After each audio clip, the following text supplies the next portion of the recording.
10h. Vous écoutez le 9-12, la deuxième heure de cette émission. Restez avec nous dans 10 minutes. Femme d'action présentée par Adèle Kouassi. Mais avant, voici le bulletin avec Fleur Kofi.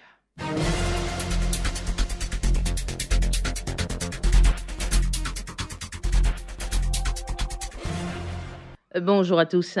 Le président togolais a effectué une visite hier en Côte d'Ivoire. Faure Gnassingbé et Alassane Ouattara ont échangé longuement au palais présidentiel, mais rien n'a filtré de ce tête-à-tête. En novembre dernier, il faut le rappeler, le président togolais Faure Gnassingbé avait effectué une visite d'amitié et de travail en Côte d'Ivoire quelques jours seulement avant le sommet Union africaine-Union européenne qui a réuni à Abidjan les 29 et 30 novembre dernier près de 80 chefs d'État et de gouvernement. Après le président togolais, c'est le président libérien George Weah qui effectue cet après-midi sa première visite officielle en Côte d'Ivoire. Il s'agit d'une visite d'amitié et de travail de 48 heures.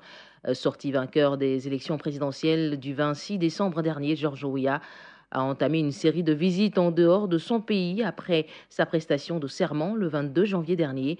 Le successeur d'Ellen Johnson Sirleaf ambitionne de positionner davantage son pays sur la scène internationale. Et justement, je vous invite à connaître un peu plus le seul footballeur professionnel devenu chef d'État. Jérôme Kouakou revient sur le parcours exceptionnel de George Weah. De son vrai nom, George Taolon Mané Opong Ousmane Weah est né le 1er octobre 1966 à Monrovia. Né d'une famille pauvre, Weah grandit dans les bras de sa grand-mère dans un bidonville de Monrovia, la capitale. L'ancien footballeur international devenu homme d'État libérien à 51 ans a fait ses armes dans l'univers du ballon rond. Weah commence sa carrière de footballeur dans son pays natal. Il rejoint le club camerounais du Tonnerre de Yaoundé. Il est repéré par Claude Leroy, alors entraîneur du Cameroun, qui le met en contact avec l'AS Monaco. Il rejoint le club français à l'âge de 22 ans. Nous sommes en 1988. Weah s'impose comme un buteur hors pair, alliant vitesse, puissance et efficacité. Avec ses qualités, il est sollicité par l'AC Milan. Mr. George signe donc pour l'AC Milan en 1995. Attaquant de renom, il remporte la même année le Ballon d'Or, récompensant le meilleur joueur évoluant en Europe. Il est le premier joueur non européen à remporter ce trophée et le seul originaire du continent africain. Weah est naturalisé français durant son passage à Paris, ce qui ne l'empêche pas d'être la vedette de l'équipe du Libéria. Il investit son propre argent pour équiper l'équipe nationale. Weah rejoint les Émirats arabes unis en 2003. Mais après quelques matchs, il décide de raccrocher les crampons et se lance alors en politique. Candidat à l'élection présidentielle libérienne de 2005, il échoue au second tour du scrutin face à Ellen Johnson Sirleaf. Il réussit par la suite à se faire élire sénateur lors des élections sénatoriales libériennes de 2014.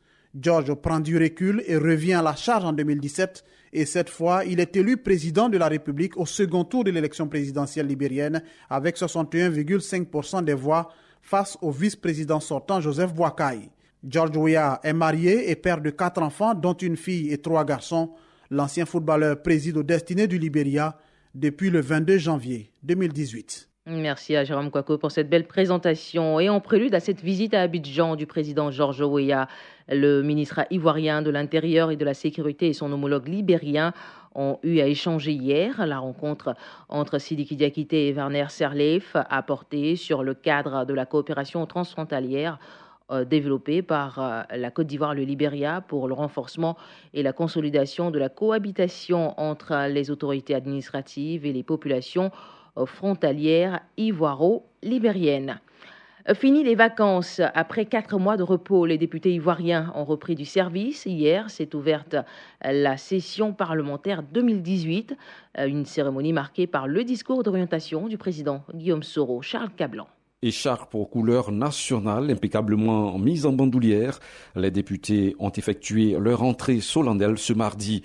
Une rentrée aux allures de grandes retrouvailles après 4 mois de vacances. Accolades, chaudes poignées de main, éclats de rire, bref, une ambiance bon enfant qui va rapidement faire place au caractère solennel de la cérémonie. Très vite, les députés vont prendre la mesure du travail qui les attend. Déjà une vingtaine de projets de loi à examiner ont été enregistrés, des lois organiques, mais aussi des ratifications d'accords internationaux mêlés à des séances orales suivies de débats avec les membres du gouvernement. Un calendrier de travail doit être adopté dans les tout prochains jours et ça sera le début des travaux en commission et autres séances plénières. Le rythme sera soutenu pendant 9 mois. Une Assemblée nationale qui doit désormais apprendre à cohabiter avec la cadette des institutions de Côte d'Ivoire, le Sénat. En effet, la Constitution du 8 novembre 2016 fait basculer le Parlement en système bicaméral avec 2 chambres, l'Assemblée nationale ou la Chambre basse et le Sénat, la Chambre haute.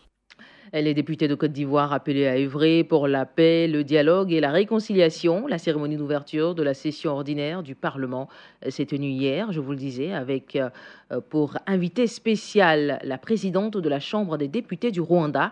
Pour cette session unique qui va durer 9 mois, une vingtaine de lois déjà sur la table de l'Assemblée nationale. Après avoir salué la présence de la délégation rwandaise, le président de l'Assemblée nationale a félicité les progrès réalisés en matière de genre au Rwanda. Guillaume Soro. La Côte d'Ivoire et le Rwanda ont tant de choses à partager et il est de notre devoir, en tant que députés, d'œuvrer au rapprochement de nos 2 peuples et de nos 2 institutions. Le Rwanda assurément est un cas d'école pour l'Afrique. Le monde entier, et nous avec, est émerveillé par les progrès spectaculaires réalisés par votre pays en matière de promotion du genre, avec plus de 64% de femmes élues au Parlement, là où nous sommes encore, en ce qui nous concerne, à environ 10%. Un camion chargé de 40 tonnes d'anacarde estimé à environ 25 millions de francs CFA a été braqué en début de semaine. Ce camion en partance pour le port autonome d'Abidjan a été braqué à Garango, village situé entre Daloa et Boisflé. Le camion vidé de son contenu a été retrouvé quelques heures plus tard à Boisflé. Un projet pilote de construction d'abattoirs de volailles dans 7 villes de la Côte d'Ivoire verra bientôt le jour. L'objectif de ces réalisations est de permettre l'abattage des volailles dans des conditions d'hygiène irréprochables avec des locaux aux normes sanitaires et garantir une bonne santé aux consommateurs. Kobenan Kwasi Adjoumani, ministre des Ressources animales et halieutiques.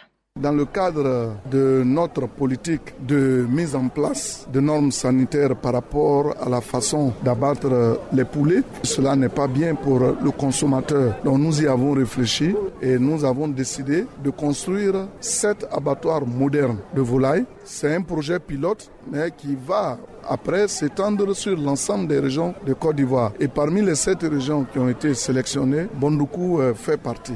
Et je crois que c'est l'occasion de dire à nos parents que lorsque ce abattoir-là sera là, on va leur demander d'y venir pour procéder non seulement à l'abattage des animaux, mais également à la mise en sécurité de cet animal-là, prêt pour la consommation des populations.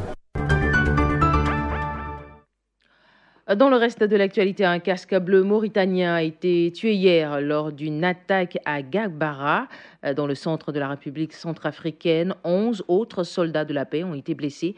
Parallèlement, une vingtaine de civils ont été retrouvés morts près de l'église de cette localité qui avait déjà connu de violents combats la semaine dernière. Les États-Unis commémorent aujourd'hui les 50 ans de la mort de Martin Luther King, le célèbre leader du mouvement des droits civiques américains. Un demi-siècle après son assassinat, son discours et son combat ont traversé les frontières. En Afrique du Sud, à la même époque, la lutte était semblable à celle menée dans les États du sud des États-Unis. Aujourd'hui, les inégalités qui persistent encore entre noirs et blancs amènent les nouveaux combattants de la liberté à choisir des icônes plus radicales. Et puis un sommet tripartite visant à relancer la quête d'un règlement du conflit en Syrie s'ouvre aujourd'hui à Ankara.